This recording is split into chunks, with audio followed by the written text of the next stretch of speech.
competition, a desire to win, enthusiasm that knows no bounds. That's the spirit of young America. From coast to coast, in everything from sandlots to stadiums, you'll find red-blooded American boys full of that old grit and determination that makes winners and champions. And when the shouting and the laughter of the sandlot grows dim, there's a reason. It's because the great American boy is hard at work, inventing, creating, building something.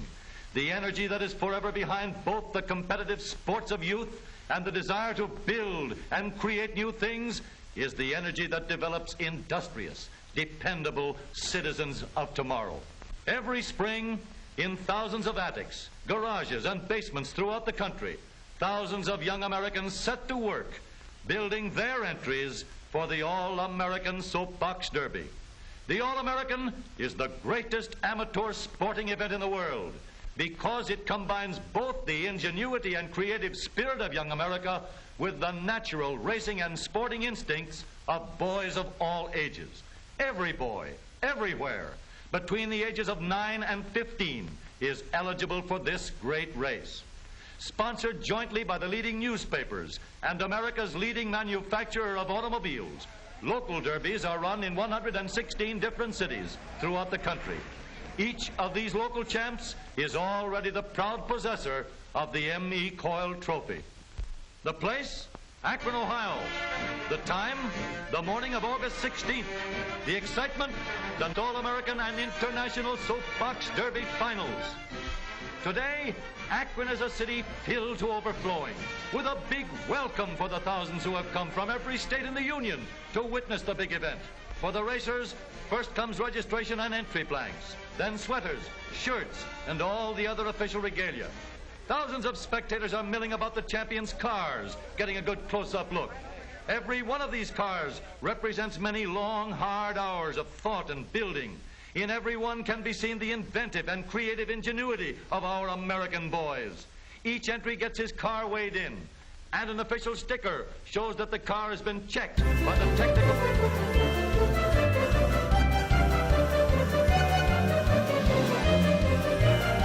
committee and complies with all the rules.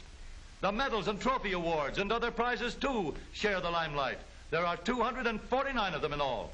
And here are 116 All-American boys that have won their local derbies and have come to Akron to compete for the coveted title, All-American Soapbox Derby Champion for 1936. A few of the champions are taking time out for a sightseeing tour of the city, but most of them are going direct to the track, too excited to think of anything but the big race. The thousands of spectators begin to fill the grandstand and line the sides of Soapbox Derby downs.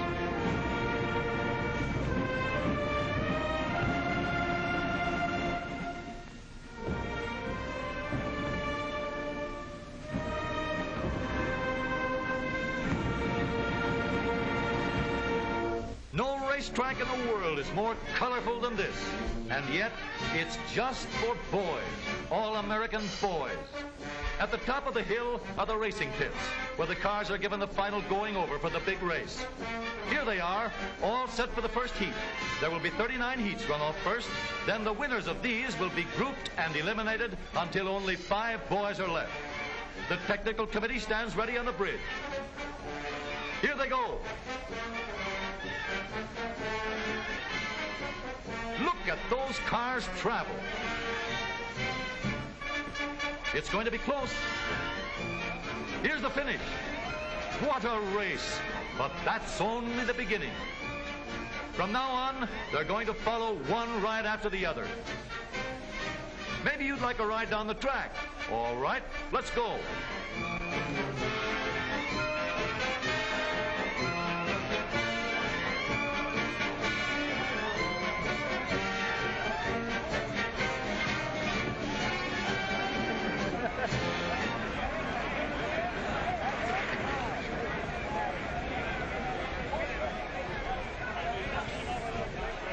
Hey, looks like we got off that one just in time.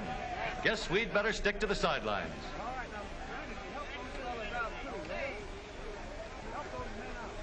Here are Graham McNamee and Tom Manning getting ready to broadcast over a great nationwide hookup. And millions of people all over the country are listening. Behind the roar of the crowd is the clickety-clack of the typewriters and telegraph keys. Stories of the race flashing over the wires. Pictures, too, both for the newspapers and newsreels. Harry Hart's and Wild Bill Cummings, famous race drivers, officiate at the finish line. Here goes another heat. Look at the body English on that start. But then everything's fair, as long as he doesn't get off and push. 3 boys straining with every muscle, living in 1 minute the climax to all the hopes and ambitions of months of preparation. What a story there is behind every boy and his racer. And now the last preliminary heats are over. Only 5 boys remain to fight it out for the coveted honor of being hailed the new champion. Onto the truck they go for the trip back up the hill. Away go the first 3.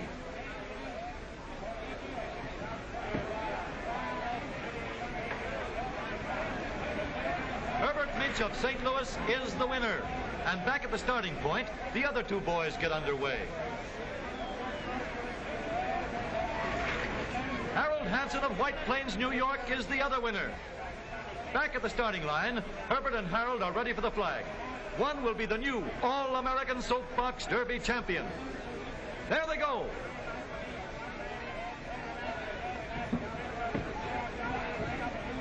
A new national champion, Herbert Minch of St. Louis, crosses the line, the winner. But Herbert can't rest on his laurels as yet. Now both boys go back to the top of the hill and get set for the international race. Racing against the champion from over the ocean, Norman Newman of South Africa.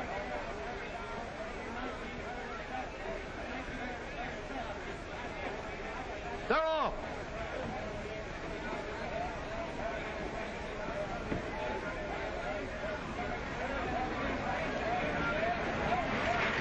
Herbert Minch is first, Harold Hansen second, Norman Newman of Pretoria, South Africa third. Mr. M.E. Coyle presents the first place trophy to the international champion while the other boys look on.